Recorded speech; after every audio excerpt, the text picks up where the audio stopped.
अस्सलाम वालेकुम, आप देख रहे हैं खरा सच। मेरा नाम मुबशर लुकमान है और 9 मई के वाक़यात की मज़ीद तफसीलात आ गई हैं।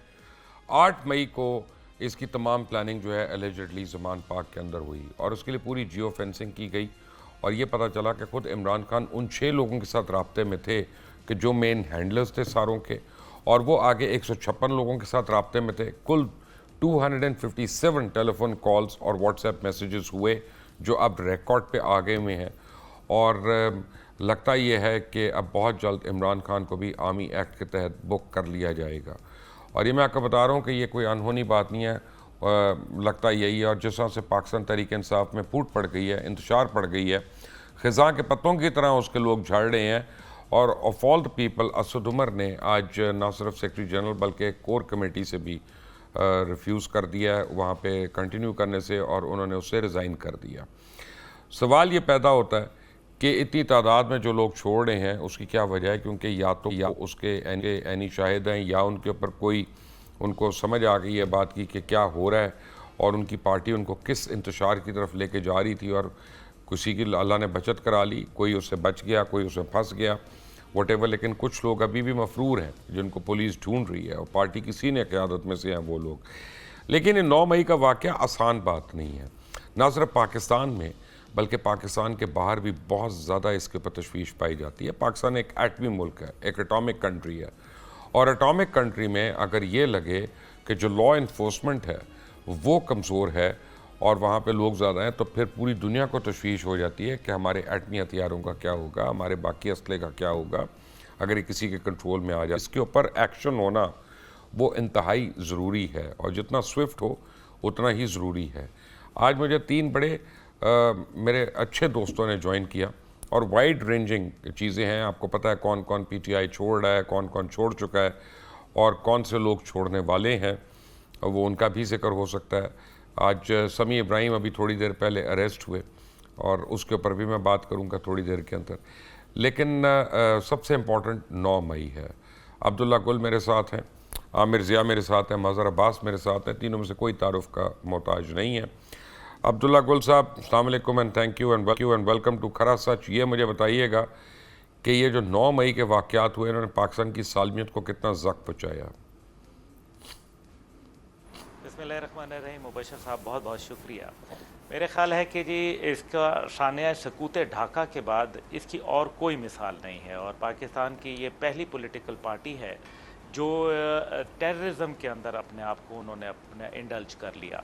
अब ये एक इंतहाई ख़तरनाक अमल हो सकता था, क्योंकि मेरे ख़्याल है कि अगर रिटेलिएशन होती उस दिन, और जो कि बड़ा आसान था रिटेलिएशन करना, क्योंकि एक आप अगर आवाम की फ्रस्ट्रेशन की जो लोग बात करते हैं, कभी वो ये भी सोचें कि एक सोल्जर जो कि ट्रेंड है, जिसके पास वेपन है और जिसके पास अगर वो किसी को मार देता है तो जाहिर है वो अगला जो है उसके ऊपर उस तरह से एक्शन नहीं लिया जा सकता जिस तरीके से हम देखते हैं कि दहशत गर्दों को मारा जाता है। तो हम अपनी जगह ये कहते हैं कि जी पाकिस्तान के जो सोल्जर्स हैं उन्होंने एक बहुत बड़ा कारनामा अंजाम दिया है, वो हीरोज़ कहलाते हैं। लेकिन उस दिन जो कि एक मंसूबा था, जो कि जिसका अभी आपने हल्का सा अपने प्रीएम्बल में जिक्र किया, वो बड़ा ख़तरनाक था। वो ये था कि पाकिस्तान की स्टेट को डीन्यूक्लियराइजेशन की तरफ लेके जाने की बात थी, और डीन्यूक्लियराइजेशन के जो दरमियान में जो फोर्सेस हायल थी, जो कि उनके कस्टोडियन थे, वो पाकिस्तान फ़ौज है। अब फ़ौज को काफ़ी अरसे से टारगेट किया जा रहा था और आपको याद है इस पर किताबें भी लिखी, इसके ऊपर बड़ी बड़ी तरीके से रोग आर्मी जैसे इल्ज़ाम लगाए गए, और ख़ास तौर पे हिंदुस्तान आर्मी जब टैग हो गई ह्यूमन राइट्स वायलेटर के तौर पर, तो पाकिस्तान के ऊपर एक ख़ास जो है सर्ज जो थी वो शुरू हो गई। अब आप अंदलीब अब्बास साहिबा को अगर गौर करें तो अंदलीब अब्बास साहिबा बाकायदा अपने एक ईमेल बनवाती हैं और उसके अंदर पूरे जो है वो एक चार्जशीट करती हैं और कहती हैं कि आप यूनाइटेड नेशन के ऊपर इस जगह भेजें और इन नंबरों के ऊपर रिप्लाई आएगा और आप उनको कंफर्मेशन करें। यही काम शीरीन मज़ारी साहिबा भी कर रही थी, मुझे अफसोस से कहना पड़ता है। नतीजा ये हुआ कि लोगों को इतना इश्तियाल दिलाया गया कि वो 9 मई का एक इतना बड़ा वाक़या जो है वो सामने आ गया। इसमें कोई शक व शुबा नहीं है कि इसके भयानक असरात जो हैं वो इतनी जल्दी ज़ायल नहीं होंगे। लेकिन ये 5th जनरेशन वॉरफेयर का वही बात थी जिसको ISPR पिछले कई साल से लोगों को बावर करा रहा था कि आपकी ज़हनी सबवर्जन के ज़रिए आपको एक ऐसी जंग के अंदर धकेल दिया जाएगा जो आपके लिए ज़हर कातिल होगी। नतीजा ये हुआ कि पाकिस्तान फ़ौज अगर रिटेलिएट कर देती तो 5th जनरेशन वॉरफेयर में दुश्मन को कामयाबी मिल जाती। लेकिन अब्दुल्ला मुझे एक बात बताइएगा, इनकी बर्दाश्त, मुझे अब्दुल्ला एक बात बताइएगा वेरी क्विकली, जनरल हमीद गुल साहब को फौत हुए कितना अरसा हो गया? 15 अगस्त को जी। जनरल हमीद गुल ने, अल्लाह ताला उनको बहुत उनके दर्जात बुलंद करे, उन्होंने मुझे अपनी वफ़ात से कई साल पहले, तकरीबन 3 साल पहले ये बताया था कि पाकिस्तान के ऊपर ऐसा वक्त आने वाला है जब 5th जनरेशन वॉर अपने अरूज पे होगी और लोगों को आपस में लड़ाया जाएगा, और अगर हम में से कोई भी हो वहाँ पे तो उन दिनों में अलर्ट रहना है। ये मैं आपको एक्चुअल बता रहा हूँ, आज ऑन टेलीविज़न आपको बता रहा हूँ। सो आपको पता है इस बात का कि वो कितनी पहले इस बात की निशानदेही कर रहे थे? जी बिल्कुल मुबशर साहब, एग्जैक्टली आप सही कह रहे हैं, क्योंकि 94 के अंदर उन्होंने एक आर्टिकल लिखा और उसमें ये कहा, उसका नाम था अफवाज और अवाम का तसादम, और उसके अंदर ये एक सिंडिकेटेड कॉलम था जो तमाम अखबारात में आया, और मेरे ख्याल में मज़हर साहब यहाँ बैठे हुए हैं, ज़िया साहब हैं, वो इसके मुमकिन है उनकी नज़र से गुजरा हो, और उसमें उन्होंने प्रेडिक्ट किया कि ऐसे हालात पैदा किए जाएंगे जिसके अंदर अफवाज के मुतल्लिक नफ़रतें, कदूरतें बढ़ाई जाएंगी। बैन ही जिस तरीके से मुक्ति बहानी जो है वो तैयार की गई, लेकिन मुक्ति बहानी दुश्मन नहीं थी, बल्कि दुश्मन उसको पीछे चलाने वाला वो हाथ था। इंदिरा गांधी इस चीज़ को एक्सेप्ट कर चुकी है अपनी किताब में, जिसमें वो कहती थी कि I want to see my forces marching in the streets of Dhaka. अब इसका क्या मतलब है कि मुक्ति बहानी दुश्मन थी या भारत दुश्मन था? तो आज भी हमें ये देखना है कि इसके पीछे जो सोशल मीडिया की ट्रोलिंग चल रही थी, जो आज तक लोगों के अकाउंट्स नहीं बंद हुए, वो लोग जो मुल्क से भाग गए, भगोड़े हो गए, मेजर आदिल जराजा जैसे लोग जो बाकायदा वेस्ट के ज़ेरे साया चल रहे हैं, जिनको भारत की पूरी पुष्ट पनाही हासिल है, हैदर मेहदी जैसे लोग, अब इसका मतलब यह है कि अगर वो डॉक्यूमेंट्स शेयर कर रहे हैं और वो भी अनऑथेंटिक और वो गलत फेक डॉक्यूमेंट्स जब शेयर करते हैं, तो नतीजा ये निकलता है कि उनके ऊपर किसी किस्म का कोई प्रेशर नहीं आया जाता, जबकि ये बुनियादी खिलाफ वर्जी है सोशल मीडिया के तमाम कवानीन, चाहे वो यूट्यूब हो, चाहे वो ट्विटर हो, चाहे वो फेसबुक हो, वो इस किस्म की किसी भी चीज़ को इजाज़त नहीं देता। ख़ास तौर पे जब लोगों को इश्तियाल दिलाया जा रहा हो, उनको बाकायदा टारगेट करके बताया जा रहा हो कि कहाँ जाना है, उसमें सीनियर ऑफिसर्स के घरों के पते बताए जा रहे हों, और ये चीज़ों के बावजूद अगर उनको मगरिब की पुष्ट पनाही हासिल है, तो इसका मतलब यह है कि ये एक बाकायदा साजिश और सोचे समझे मंसूबे के जरिए हुआ। और इसका जिक्र जो है पाकिस्तान ए हार्ड कंट्री, जो कि एनाटोल 11 एक थिंक टैंक है, जिसकी जानिब से 8 साल पहले ये बाकायदा मंसूबा जो है बता दिया गया था कि पाकिस्तान आर्मी की चेन ऑफ कमांड को हिट करो, उनको वीक करो, लोगों के दरमियान में उनकी नफरतें डालो, और उसके नतीजे में पाकिस्तान विल फ्रैगमेंट क्विकली। ये उनके अल्फाज हैं हाकिम बदन। ये आप देख लें कि ये मंसूबा क्या था, इसको पाया तकमील कौन पहुंचा रहा था, इसको कैसे, लेकिन सोचना यह है कि क्या मकबूलियत होना एक तरफ है और कबूलियत होना एक तरफ है। आपने लोगों को जो है झूठ के ज़रिए, जो है इंतशार के ज़रिए, मायूसी के ज़रिए और लोगों के अंदर नफ़रत के ज़रिए जो है आपने अपने एजेंडे को जो है वो तश्तज़बाम किया, और फिर नतीजा ये हुआ कि जैसे खाकसार तहरीक जो है वो बग़ैर प्रेपरेशन के जब स्टेट की क़ुव्वत के साथ टकराई, तो हमने देखा कि वो पाश पाश हो गई। मदर अब्बास साहब, thank you for joining us sir. मुझे ये बताइएगा कि इमरान खान ने कहा कि जी मैं मुज़ाकराती कमेटी बनाता हूँ, और अगर मेरे बगैर पाकिस्तान की सियासत सही चल सकती है तो मैं छोड़ने को तैयार हूँ। ये मुज़ाकरात अब किससे होंगे, और क्या वाकई इज़ सीरियस कि कल इसका कोई तरदीदी बयान भी आ सकता है? देखिए, पता नहीं मुबशर क्या होगा क्या नहीं होगा, लेकिन असल चीज़ ये कि पाकिस्तान का वोटर, अभी अब्दुल्ला गुल साहब ने एक लंबी चौड़ी तकरीर की, पाकिस्तान का वोटर इसे कबूल करेगा नहीं करेगा। इमरान खान का पॉलिटिक्स से डीफ्रेंचाइज होना, तहरीक इंसाफ का पॉलिटिक्स से डीफ्रेंचाइज होना, उसको पाकिस्तान का वो वोटर कबूल करेगा कि जो इमरान खान के साथ है। वो तो उसका तो बिल्कुल मुख्तलिफ नैरेटिव है ना। असल चीज़ ये कि उस बयानिए को कैसे तब्दील किया जाएगा, इसलिए कि उन्हें सामने इमरान खान को हटा दें, उन्हें सामने नज़र आते हैं शहबाज शरीफ, आसिफ जरदारी। क्या वो उनको कबूल कर लेंगे इमरान खान को छोड़ के? एक सीधी सी बात है, एक पॉलिटिकल नैरेटिव्स। और देखिए, अवाम और फौज का बिल्कुल एक रिश्ता है, और वो रिश्ता बहुत अटूट है। लेकिन गलती कहाँ होती है? गलती वहाँ होती है कि जब आर्मी पॉलिटिक्स में आती है। और ये आज की नहीं, उस वक्त की, जब आप जनरल हमीद गुल, अल्लाह उनको मग़फ़िरत करे, आमीन, ये उस ज़माने या उससे पहले भी आप देख लेना कि जिनका कोई रोल नहीं है पॉलिटिक्स में, जब वो पॉलिटिक्स में आते हैं तो पॉलिटिक्स कॉम्प्लिकेटेड हो जाती है। और इसलिए इस चीज़ को इसीलिए कहा जाता है कि फौज को सियासत का हिस्सा नहीं होना चाहिए, सियासत में नहीं इन्वॉल्वमेंट होनी चाहिए। तो अब ये सूरत हाल बन रही है कि अगर इमरान खान और उनके ये सारे लोग, जिस तरह आपने शुरू में अपने इब्तदाइये में कहा, अगर ये इस्टेब्लिश हो जाता है कि इमरान खान जो है वो मास्टरमाइंड थे, इमरान खान की प्लानर थे, और ये सारे लोग जो 6, 7, 8 लोग थे ये की कॉन्स्पिरेटर्स थे, तो इमरान खान को बिल्कुल उन पर आप मुकदमा चलाएं, उन पर मुकदमा कायम करें, उनको फ्री एंड फेयर ट्रायल दें, और प्रोसिक्यूशन अपने साबित करें, और लोगों को फिर कन्विंस करें। लोगों को मगर साहब असल में ये प्रॉब्लम है। आज मैंने एक वीलॉग भी किया था और मैं जिक्र कर रहा हूँ, हालांकि उसके अपने दोस्त नहीं कर रहे, कि इमरान रियाज़ के ऊपर, कि इमरान रियाज़ को गिरफ़्तार किया हुआ है, गालिबन गिरफ़्तार किया हुआ है, आई एम अज्यूमिंग, बिकॉज उनकी कोई इत्तला नहीं है।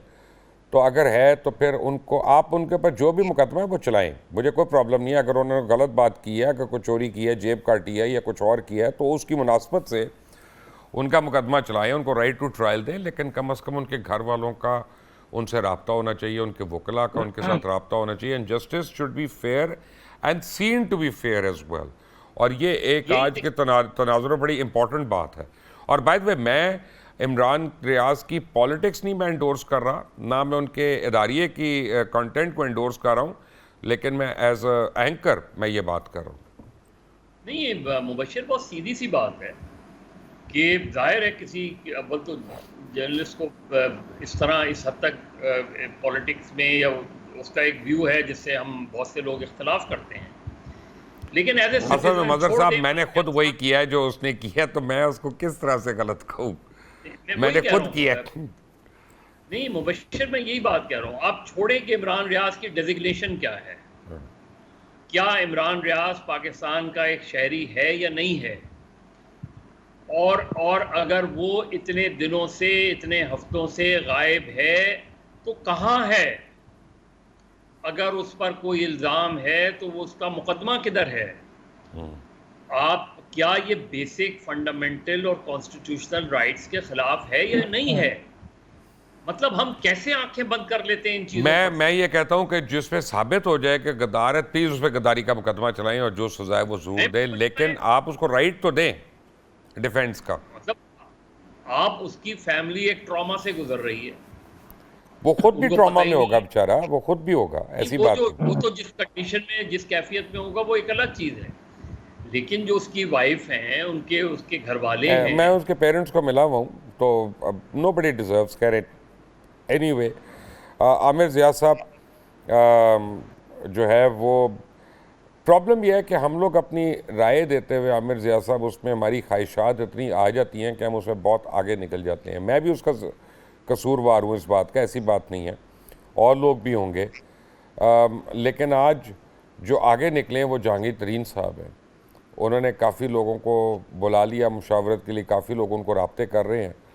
तो क्या पीटीआई के अंदर को फॉरवर्ड ब्लॉक बनने की उम्मीद है, या कोई नई सियासी जमात मंजर-ए-आम पे आएगी? ये हवा में तो मीटिंग्स नहीं हो रही। नहीं, जाहिर है कि जब पीटीआई के लोगों को इधर से उधर किया जा रहा है और ये खुद हो रहे हैं वो, अपने ज़मीर की आवाज़ पर या किसी दबाव की वजह से, जैसे कि आप फरमा रहे थे कि ख़ज़ा के मौसम में जो पतझड़ के पत्तों की तरह गिर रहे हैं, तो उनका कहीं ना कहीं तो जाएंगे, और वो उसमें फॉरवर्ड ब्लॉक की भी बात हो सकती है, वो कोई नई तंजीम भी बन सकती है, तो ये सारी चीज़ें हैं बिल्कुल।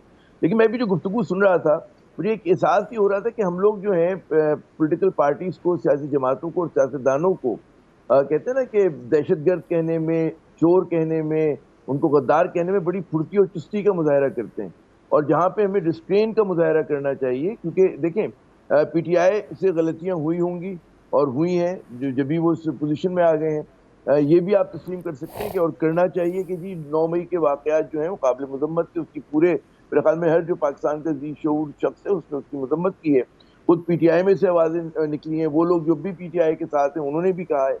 लेकिन आप एक चीज़ को बुनियाद बनाकर किसी भी सियासी जमात को दीवार पे नहीं लगा सकते।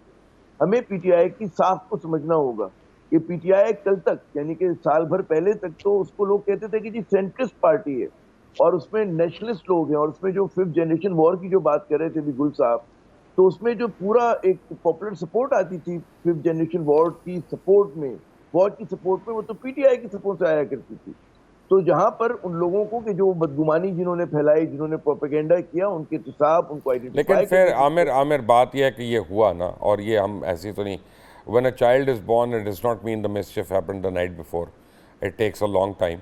सो ये हो रहा था ना, और ये बिल्डअप हो रहा था ना, और साल भर से हुआ ना, साल भर नहीं, उससे पहले का भी था। मैं आपको एक फ़र्क बताता हूँ। देखिए फ़र्क ये है, मैं आपको एक अर्ज़ करता हूँ कि अब जैसे इस वक्त एक जमात है तहरीक-ए-लब्बैक पाकिस्तान, वो भरपूर किस्म की रैली निकाल रही है, और वो एक पॉलिटिकल जमात भी है। उसके 40 लोग शहीद भी हो गए जब पीटीआई हुकूमत में थी, और उसको इसी फवाद चौधरी ने आके कहा दहशतगर्द जमात है जो हिंदुस्तान से पैसे ले रही है, रॉ से पैसे ले रही है वो। तो ये जो बातें आज जितनी हो रही है ना, ये पीटीआई खुद दूसरों के ऊपर कर चुकी है, और आपको अच्छा लगे या बुरा लगे, ये मकाफात अमल हो रहा है। मकाफात अमल है, लेकिन मेरा जो यकीन पुख्ता हो रहा है मुबश्शिर साहब, और यकीन पुख्ता ये हो रहा है कि हमारी गलतियां भी नई नहीं होती। उसमें जो 75 बरस में हम एक ही स्टेप को बार बार दोहराए जा रहे हैं, ये मैं मानता हूँ, और वक्त गुजरने के साथ ज्यादा भोंडे अंदाज में दोहरा रहे हैं। मैं मान रहा हूँ। पहले एक बयानिया होता था, पहले एक नैरेटिव बिल्डिंग होती थी, उसके बाद बहुत सारी चीजें हुआ करती थी। अगर आप इसी तरह देखिए ना, आज ये नारे बुलंद हो रहे हैं कि पीटीआई को दहशतगर्द तंजीम कहकर उस पर पाबंदी लगा दी। नहीं, मैं उससे एग्री नहीं करता। मैं ये एग्री करता हूँ कि अगर कोई इंडिविजुअल मुलव्विस है तो उसके साथ ज़रूर सज़ा होनी चाहिए आफ्टर अ ट्रायल, लेकिन मैं पॉलिटिकल पार्टीज़ को दहशतगर्द कहने में मैं बड़ा अनकंफर्टेबल हूँ। आपकी मैं बात नहीं कर रहा था, मेरी मुराद और बहुत सारी मैं तो खुलकर आपसे इख्तलाफ करते हुए मैं इस बात को एग्री कर रहा हूँ। तो मैं और आप इस मामले पर एक सफ़े पर हैं। वो एक सफ़ा जो एक ज़माने में बड़ा मशहूर हुआ करता था, और मुबश्शिर साहब एक ही सफ़े पे इस बात ये थी कि सियासी जमातों पे पाबंदी आयद करना हल नहीं होता, और ये भी हमें समझना चाहिए कि आपने नेशनल अवामी पार्टी पे पाबंदी आयद की, उससे क्या फ़ायदा हुआ? आज भी लोग उसको गलती करार देते हैं। फिर एक और चीज़ हमें समझना चाहिए कि ये जो जमात है पीटीआई, ये कोई लसानी जमात नहीं है, फिरकावाराना जमात नहीं है। आमिर इस पे आते हैं, मुझे एक छोटी सी ब्रेक लेनी है यहाँ पे। मज़हर अब्बास साहब, आमिर ज़ियाउल्लाह गुल साहब मेरे साथ ही हैं। एक ब्रेक के बाद आते हैं। Take a break.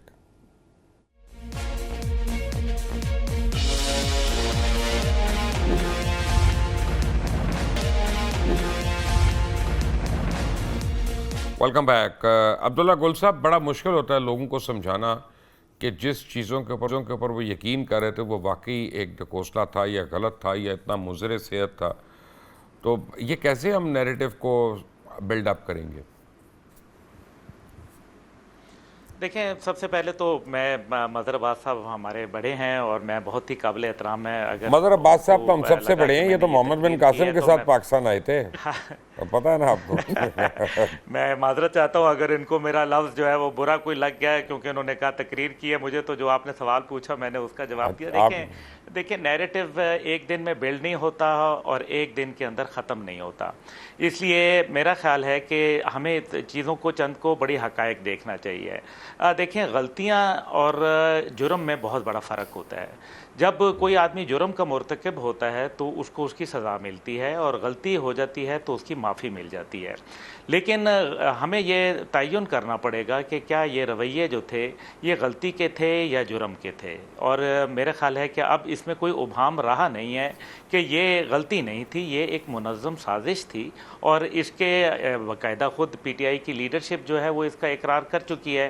Faizul Hasan Chauhan साहब जो हैं उन्होंने भी इसका जिक्र किया, बाकियों ने भी जिक्र किया, लेकिन हम इसको ज़रा साइड पे करते हैं। अभी आपने टीएलपी का जिक्र किया, आपने देखा कि टीएलपी के कैसे सोशल मीडिया अकाउंट्स बंद हुए लेकिन बाकियों के नहीं हुए, और टीएलपी को बावजूद इसके सारे, और उस टाइम पे क्या हमारे जितने भी तज्ज़ियाकार हैं या हमारे सियासतदान हैं या हमारे अशराफिया है, क्या टीएलपी के मुतल्लिक भी उनके जब जो कुछ हो रहा था उसके बाद क्या उनकी यही राय थी कि हम जो है वो इनके साथ नरमी का मुझे रवैया वार्निंग्स इख्तियार मिली करें, थी, या जब हमने मुझे जो है वार्निंग्स वो मिली थी तो पीटीआई की गवर्नमेंट से, जब मैंने उनके शोहदा की तफसील बताई थी तो जी बिल्कुल, और मुझे तो 780A का पर्चा मेरे पर काट दिया गया था दहशतगर्दी का, और उसमें यह कहा गया था कि जी आपने ये क्यों कहा कि साद रिजवी को या रिहा कर दो या उसका कसूर बता दो। इस दो लफ्ज़ों के ऊपर मेरे ऊपर दहशतगर्दी का पर्चा कटा था जी। तो बहरहाल उससे कोई नहीं, ये एक ज़ाती मामला है और मैंने अल्लाह का शुक्र है उसको बहादुरी से फेस किया। लेकिन मैं ये नहीं कह रहा कि वो क्या हुआ, because 2 wrongs can not make 1 right। देखें, इस टाइम पे ज़रूरत यह है कि जो पीडीएम की हुकूमत है ये काम नहीं कर रही, लेकिन ये भी हकीकत है कि ये जो इस्तीफ़ों का सीज़न आया है मुबशर साहब, आप जानते हैं कि इसी तरीके से भर्तियों का भी सीज़न आया था, जब लोग पीटीआई की तरफ जो है लाइनें लगा के जो है वो जा रहे थे, और जिसको कहते हैं कि वो टिकट कटाओ लाइन बनाओ, तो ये भी हमने देखा है। लेकिन असल मसला ये है कि ये लोग आए कहाँ से थे, क्या इनकी पेरेंट पार्टीज जो थी वो कहाँ से थी। ठीक है कि इस टाइम पे एक थर्ड फोर्स की ज़रूरत है, और मैं जहांगीर तरीन साहब को हवाले से मैं देख रहा हूँ, और आपको याद है कि मैं आपसे बात भी कर चुका कि एक तीसरी कुव्वत तो आएगी, क्योंकि ये लोग जो इस्तीफ़े दे के जा रहे हैं या जो आने वाले इस्तीफ़े हैं उनके हवाले से जब हम देखते हैं तो ये पीडीएम में कहीं फिट इन होते हुए नज़र नहीं आ रहे। इसलिए एक राइट विंग पॉलिटिक्स की बड़ी ज़रूरत है, क्योंकि पीडीएम के अंदर जो एक्सट्रीम लेफ़्ट थे उन्होंने एक्सट्रीम राइट के साथ गले मिल लिए, और इमरान खान साहब जो हैं वो अपनी पार्टी को एक राइट विंग पॉलिटिक्स के तौर पर साबित नहीं कर पाए। नतीजा ये हुआ कि पाकिस्तान में राइट विंग जो है उसका खला आ गया। तो बेहतर यह है कि एक राइट विंग जिसकी सही अक्कासी जो पाकिस्तान के दाएँ बाजू जमातें हैं वो अगर सामने आएंगी, लोग उस ख्याल के मालिक जो हैं सामने आएंगे। कुछ लोग तो शायद खौफ की वजह से भी चल रहे हैं, लेकिन रियली मैं आपको बताऊं, क्योंकि मैं मुख्तलिफ सेगमेंट्स ऑफ सोसाइटी में मिलता हूं, आवाम से मिलता हूं, अवामी आदमी हूं, तो मैं ये देख रहा हूँ कि कई लोग जो हैं उनको अपनी गलती का भी एहसास हुआ है। मैं जेलों में भी जाके लोगों से मिला हूँ, मैंने उनके साथ बातचीत की है, और मैंने सिर्फ एक बात कही। एक बहुत बड़े फॉरेन मिनिस्टर थे, मैंने उनसे सिर्फ ये बात कही कि अगर आप मुझे ये बताएं कि जो बातें आप मुझसे माजी में करते थे, आप इमरान खान साहब की जो मौजूदा आइडियोलॉजी है और जिस तरह से उन्होंने बात है, तो आप उसको कबूल करते हैं। तो उन्होंने कहा कि नहीं, ये आदमी बिल्कुल फ़र्क हो गया। तो ये देखिए, ये बात तो फिर हमें माननी ही चाहिए ना, क्योंकि इमरान खान साहब की मकबूलियत तब बढ़ी जब उन्होंने एंटी अमेरिकन सेंटीमेंट्स जो हैं उनको कैश किया। लेकिन जब 66 जो कांग्रेसमैन थे, जब उन्होंने मदाखलत का बराह रास्त एंटनी ब्लिंकन को लिखा, तो क्या उस टाइम पे हम एक्सपेक्ट नहीं कर रहे थे कि उनकी तरफ से कोई बयान आएगा खान साहब की तरफ से और वो उसको कंडेम करेंगे और कहेंगे कि पाकिस्तान में ये मदाखलत नहीं होनी चाहिए। तो फिर क्या अगर कल को उनकी हुकूमत आ जाती है तो क्या इम्पोर्टेड हुकूमत नहीं कहलाएगी? मज़हर अब्बास साहब, प्रॉब्लम ये है कि इमरान खान तो इस वक्त हॉट सीट पे हैं, और अब मुझे नहीं पता कि कल परसों अगले महीने 5 महीने बाद कब वो अरेस्ट होते हैं और कब वो कुछ अरसे के लिए कम से कम इनफेक्टिव हो जाते हैं। तो ऐसे में कामरान टसूरी साहब जो आपके गवर्नर है सिंध के, उन्होंने ये पेशन गोई किया कि शाह महमूद कुरैशी जो हैं वो अगले चेयरमैन हो सकते हैं पीटीआई के। आपको इसमें कोई स्ट्रेंथ नज़र आ रही है स्टेटमेंट में? देखिए, कामरान टसूरी एमक्यूएम के चेयरमैन हो सकते हैं, ये भी हो सकता है।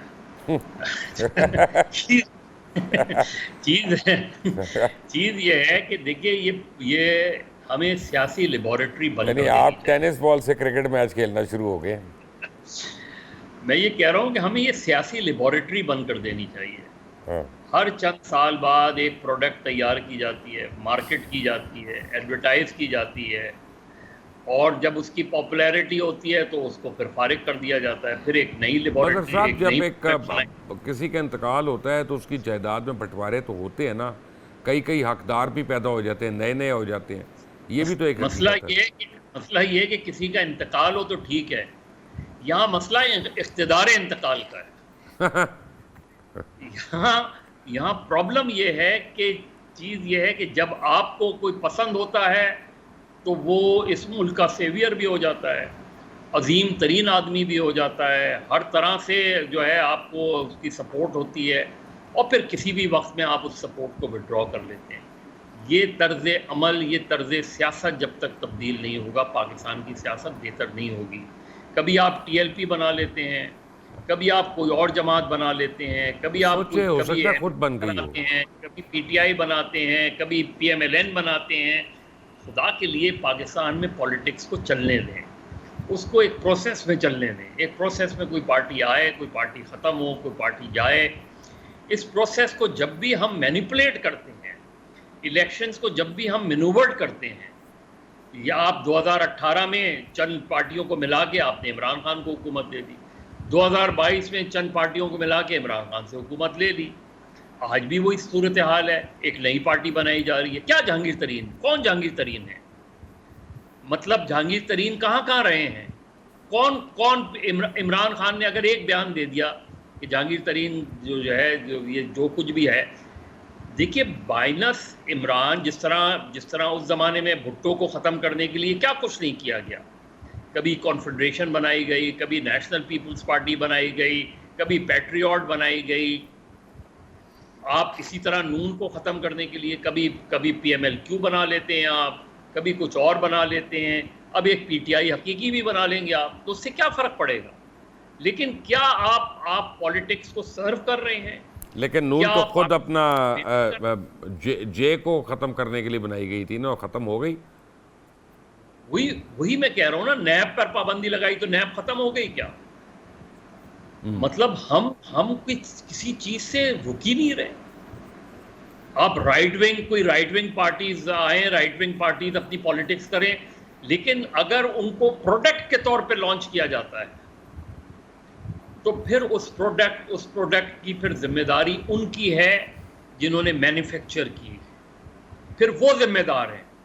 आज इमरान खान के इक़दाम को, 9 मई के इक़दाम को आप जुर्म करार दे रहे हैं। इमरान खान कहां से, कैसे प्रोडक्ट बना? किस का हाथ है उसे प्रोडक्ट बनाने में? सही है, उस तरफ खामोशी है। बिल्कुल सही कह रहे हैं, उस तरफ खामोशी है। ये जो चीज है ना, इस चीज को जब तक हमारा सिस्टम इसीलिए डायरेक्शन लेस रहा कि हमने मुदाखलत करके चीजें की हैं, उसको एक नेचुरल प्रोसेस में किसी का आना, किसी का जाना। यही इमरान खान अनपॉपुलर था ना मार्च 2022 में, वो आज पॉपुलैरिटी के उरूज पर था। अगर आप इलेक्शन करा दें, कल भी इलेक्शन करा दें, अगस्त में करा दें, अक्टूबर में इलेक्शन करा दें, और इमरान खान नहीं कराएंगे, आप फिक्र ना करें, इलेक्शन नहीं हो रहे अक्टूबर में। मेरी राय तो यही है, ये तर्ज सियासत बदलना पड़ेगा। बिल्कुल, इस साल इलेक्शन नहीं होते। अब मदर साहब, मेरी तो राय यही है और काफ़ी अरसे से है। आमिर ज़िया साहब, एक बड़ा सीरियस इशू है, और वो ये कि इलेक्शन कमीशन की नज़रसानी अपील पर आज फिर समाअत मुलतवी हो गई है। इसकी क्या आप वजह देख रहे हैं? कहाँ तो सुप्रीम कोर्ट इतना ज़्यादा कीन था और कहाँ इसको बिल्कुल बैक बेंच पे कूल करने के लिए लेके जाया जा रहा है। What is going on in the court?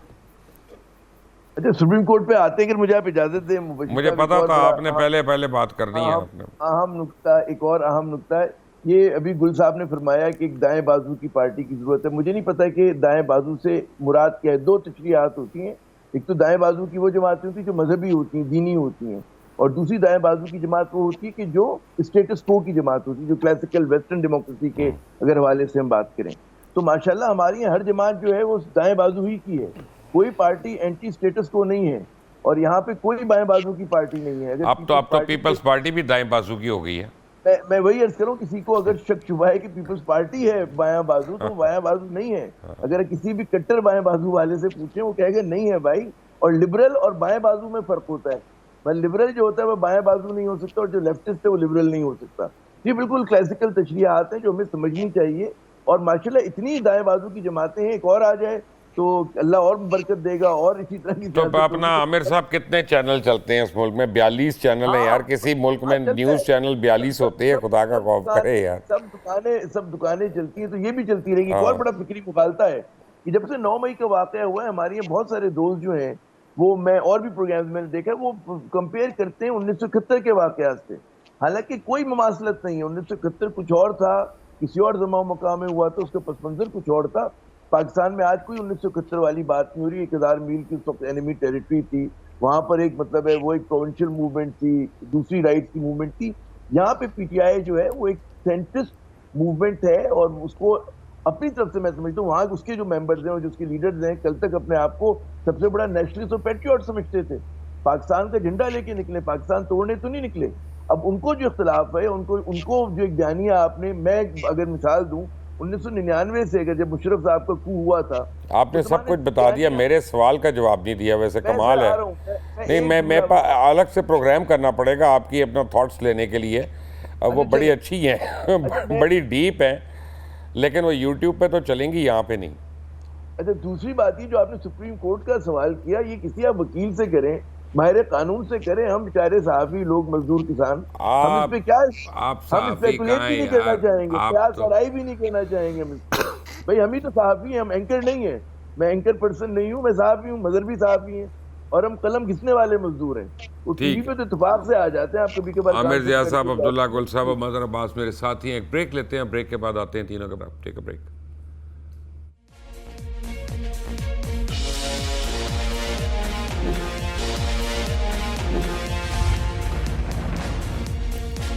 Welcome back.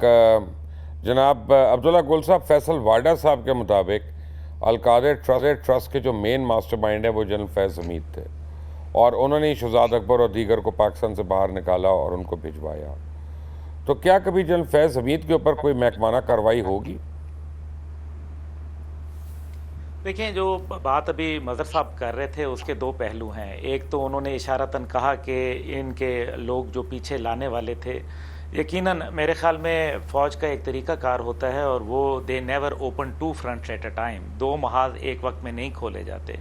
इसलिए मेरे ख्याल में एक्सटर्नल फ्रंट जो था वो बहुत एग्रेसिव था, इसलिए उसको पहले देखा गया। लेकिन मेरा ख्याल है कि इंटरनल फ्रंट पे चाहे वो रिटायर्ड थे चाहे कोई और लोग थे, वो बच पाएंगे नहीं, बिल्कुल अब नहीं बच पाएंगे। क्योंकि या तो हो ना कि लोगों के लिए बहुत ज़्यादा कोई सॉफ्ट कॉर्नर हो इंस्टीट्यूशन के अंदर, कुछ ऐसे लोग होते हैं। मेरा ख्याल है कि कोई ख़ास सॉफ्ट कॉर्नर नज़र नहीं आता। ठीक है, पहले मैं काम करूँगा आज, ये जैसे ही प्रोग्राम ख़त्म होता है ना अब्दुल्ला गुल साहब, आप तीनों दोस्तों को कहूँगा, आप तीनों मेरे दोस्त हैं, आप तीनों को मैं एक दूसरे के नंबर्स भेज दूँगा।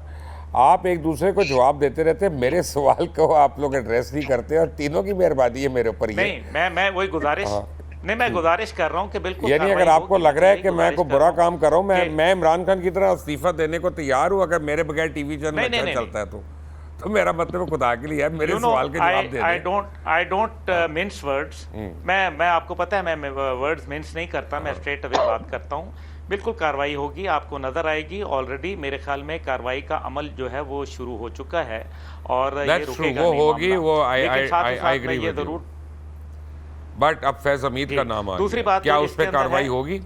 जी बिल्कुल कार्रवाई होगी, आपको नज़र आएगी। लग तो यही रहा है, जो अभी तक मूड नज़र आ रहा है और जो मैं कैलकुलेट कर पाया हूँ, मेरी कोई ऐसी तो वो नहीं मालूमात, लेकिन जो कैलकुलेशन है मेरी, फैसल वाडा तो आज बोले, मैंने तो उस वक्त बोला था जब वो डीजी आए थे, और मैंने उनके मुंह पे बोला था जनरल बाजवा के सामने। जी बिल्कुल, और कई लोग इसके गवाएं, शायद आप भी गवाएं, उसके बाद और मैंने उनको हाथ मिलाने से इनकार कर दिया था। मैंने कहा तुम इतने घटिया इंसान हो, मैं तुमसे हाथ नहीं मिलाऊंगा। He was the DGI at that time. फिर उसके बाद आपके साथ बड़ा मुश्किल वक्त गुजरा, बड़ा अभी तक अल्लाह का करम है, वो अल्लाह ने गुजार दिया ना। जी जी जी, लेकिन गुजारिश ये है कि जो पॉलिटिकल सेल है जिसकी बात की जा रही थी, पॉलिटिकल सेल ISI के अंदर तब बंद होगा जब वो भुट्टो साहब का जो ऑर्डर था वो ख़त्म किया जाएगा, जिसके ज़रिए पॉलिटिकल सेल बनाया गया। ना इमरान खान साहब की हुकूमत ने किया, ना माजी की जो PTI की और पीपल्स पार्टी की और मुस्लिम लीग की हुकूमतों ने ख़त्म नहीं किया। लेकिन आज मैं यहाँ आपके साथ एक ज़रूर बात कर दूँ और वो बहुत अहम है। इमरान खान साहब जो हैं वो उन्होंने रवाबित रखे हैं इस टाइम पे, और वो अपने जो बाहर के लोग बैठे हुए हैं फॉरेन हैंडलर्स, उनको ये पैगाम भेज रहे हैं कि अगर हालात मज़ीद उनके लिए मुश्किलात हुई और उनको गिरफ़्तार किया जाता है या कोई और चीज़, तो उस सिलसिले में वो कुछ अरब ममालिक के लोगों को और कुछ मगरिब के लोगों को इकट्ठा करके उनको बाहर ले जाने की बात की जा रही है। और आपको मालूम है कि बहुत सारे लोग ये समझते हैं कि बहादुरी होती है, लेकिन मैं नहीं समझता। एक बहादुर आदमी जो होता है वो फ्रंट से लीड करता है, और इसके 3 ओकेजन ऐसे हैं जो मैं कोट कर सकता हूँ। पहला वो जब उन्होंने वज़ीर आज़म हाउस के ऊपर किया गालिबन 2014 के अंदर, और उन्होंने रेफ्यूज लिया, जब पुलिस ने शेलिंग की तो रेफ्यूज लिया उन्होंने कादरी साहब के कंटेनर में, अपना पोस्ट उन्होंने छोड़ दी। नतीजा ये हुआ कि वो फिर इसीलिए पछताई हुई, वरना उस दिन भी बहुत कुछ हो सकता था। दूसरा हम जो था वो उनका अब जेल भरो तहरीक थी। जेल भरो तहरीक में जब वो खुद नहीं गए तो फिर जाहिर है जेल भरो तहरीक ने नाकाम ही होना था। और तीसरा जो है वो ये अभी अपने आप को डिसएसोसिएट करना, और अपने ऊपर जिस तरीके से प्रोटेक्शन एक वो बाल्टी सी पहन के जाते हैं, पूरी दुनिया में इसकी मिसाल नज़र नहीं आती जी। बहुत लोगों को सिक्योरिटी थ्रेट्स होते हैं। तो मैं समझता हूँ कि एक आदमी, और ये वो वक्त होगा जब आपका जो वो सवाल था कि नौजवान, ये वक्त होगा जब नौजवानों की जो उम्मीदें उन्होंने लगा ली थी एक शख्सियत के साथ, न कि नज़रिए के साथ, वो ज़मीन बोस होंगी। और उसके बाद इंशाअल्लाह ताला एक ऐसे पाकिस्तान को सामने देखेंगे जो ट्रू लेटर एंड स्पिरिट में, जो हमारे कॉन्स्टिट्यूशन में अल्लाह और उसकी हाकमियत की बात की गई है, कुरान और सुन्नत की बालादस्ती की बात की गई है, वो अमल में आएगा। ये मेरा सवाल नहीं था। जनरल फैज़ पे कब तक चार्ज लगेगा और क्या चार्ज लगेगा? क्या उनके ऊपर भी आर्मी एक्ट के तहत कार्रवाई होगी कि वो सिविलियन को ही लगेगी? बिल्कुल। आपने ये देखा नहीं कि ऑफिशियल सीक्रेट एक्ट क्या मतलब है? ये ऑफिशियल सीक्रेट एक्ट जो है उसको क्यों बताया गया है एंड वो क्यों किया गया है? इसका मतलब यह है कि वो तमाम लोग, सिर्फ एक शख्सियत के ऊपर आप जिक्र कर रहे हैं, वो तो इसके अंदर ज़रूर लपेटे जाएंगे, नज़र यही आ रहा है। लेकिन मैं ये सिर्फ कह रहा हूं कि इससे जो और भी मुंसलिक जो इसके टेंटिकल्स हैं, उन सब के तरफ जो है वो कार्रवाई होगी। स्पेयर नहीं किया जा रहा। मसला यह है कि इमरान खान साहब ने ईया का नाबुदू व ईया का नस्तईन से शुरू किया, अब एहदे नस्रातल मुस्तकीम का टाइम है और वो हाफिज साहब कर रहे हैं। मदर अब्बास साहब, आपको कसम है कि आपने अब्दुल्ला गुल साहब की किसी बात का जवाब नहीं देना, सिर्फ मेरे सवाल का जवाब देना है। अब अगले 2-3 मिनट जो भी आपके पास है, लेकिन क्योंकि इस तरह तो हम we'll keep on going in circles. लेकिन fact of the matter is कि क्या आपको कोई उम्मीद है कि जस्टिस काइज ईसा कमीशन जो है, वो जस्टिस काजी फाइज ईसा कमीशन जो है ऑडियो लीक्स के ऊपर जो जुडिशल कमीशन बना है, उससे कोई मुस्बत बात आएगी और उससे कोई हम मंतकी अंजाम तक पहुंच सकते हैं? देखिए मुबशर, इस चीज़ का, क्योंकि ये बहुत अहम इंक्वायरी होगी, लेकिन बहुत कॉम्प्लिकेटेड इंक्वायरी भी है। ये इतना आसान नहीं होगा इन चीज़ों को इस्टेब्लिश करना, क्योंकि बहुत जो उसमें आपको फिर ये, और उसका बेसिक क्वेश्चन तो यही है कि जी पहली चीज़ ये कि टेलीफोन टैप कैसे हुए, किसने किए और किस पर्पस के लिए किए। क्योंकि देखें, जो टैबिंग का पूरा एक वो है, तरीका है, उसमें ये बताना बहुत ज़रूरी होता है कि आप इनके टेलीफोन क्यों टैप कर रहे हैं, और उसकी एक परमिशन होती है और एक ख़ास मुद्दत के लिए होती है। ये सारी चीज़ें तो, और फिर ये कि जब आप इंक्वायरी में जाएंगे, जिस तरह की कमीशन की इंक्वायरी है, उसमें आपको फिर ये सारी चीज़ें बतानी पड़ेंगी कि किसने की टेप, कहाँ टैप हुई, कौन कौन लोग उसमें मौजूद थे। उम्मीद है कि ये बेहतर इसका नतीजा निकले, क्योंकि और इस चीज़ को कहीं ना कहीं रोका जाए। उसकी फाइंडिंग बहुत इंपॉर्टेंट है, रिकमेंडेशन इंपॉर्टेंट होंगी, ये सारी चीज़ें। एक सिर्फ बात करेक्ट कर दूँ, मेरा ख्याल है गुल साहब ने मेरी इन्फॉर्मेशन में इजाफा किया। मुझे नहीं पता था कि असगर खान केस में पॉलिटिकल सेल को ख़त्म करने का जो जवाब दाखिल कराया गया था। जहाँ तक मुझे याद है कि political cell Asghar Khan case में यही सवाल तो उठा था जिसका जवाब 5 साल में आया। बट एनीवे, और यही जवाब आया कि जी सेल ख़त्म कर दिया गया है। आज गुल साहब की बातों से अंदाज़ा हुआ कि सेल ख़त्म नहीं हुआ है। गुल साहब, अब आप उन्होंने कही दिया, बाउंसर मार दिया, तो अब आपने डक करना है या आपने उसको फेंट करना है?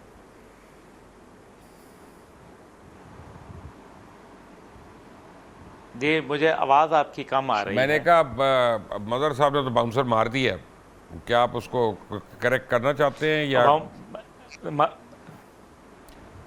मज़र साहब जो है, मैं यही कहूँगा कि मैं इनके भोलपन के ऊपर कुर्बान। अच्छा, ठीक है, ठीक है। मुबारक मुबारक हो। हाँ, Amir Zia, very quickly and very very straight, मैं आपको स्ट्रेट लोडेड सवाल कर रहा हूँ, कतई नज़र इसके कि क्या होता है तहरीक इंसाफ के कुछ लोगों के साथ या क्या नहीं होता। पाकिस्तान और पाकिस्तान की आवाम तो एक मुसल्लमा हकीकत है ना, कोई भी सियासी जमात आज मकबूल है, कम मकबूल है, कल ज़्यादा हो जाएगी, कोई नहीं, ये तो हर एक का साइकिल है। वेरी क्विकली, क्योंकि 1 मिनट है मेरे पास, 14 महीने के अंदर ये PDM की हुकूमत तो बुरी तरह नाकाम हो गई है। आपको कोई अच्छी चीज़ नज़र आ रही है इस पूरे अरसे में? I have 1 minute for that answer sir.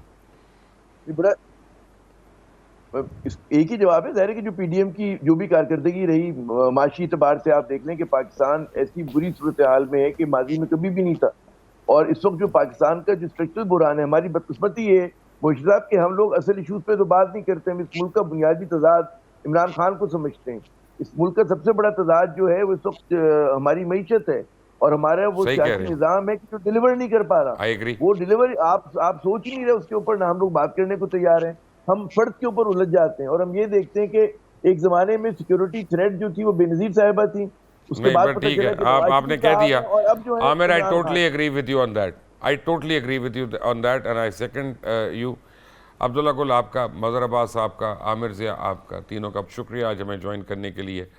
नाजरीन, इस वक्त बड़ी तेज़ी से सूरत हाल डेवलप हो रही है, ख़ास तौर पर पाकिस्तान तहरीक इंसाफ के लिए, और मुतादिद रहनुमा उनके और राब्ते कर रहे हैं मुख्तलिफ़ पार्टीज़ को। अगर उनको ग्रीन लाइट मिलती है तो वो भी छोड़ने को तैयार हैं। कल किसका इस्तीफ़ा आता है, कल पता चलेगा। अंडर टुमारो, अल्लाह हाफिज़।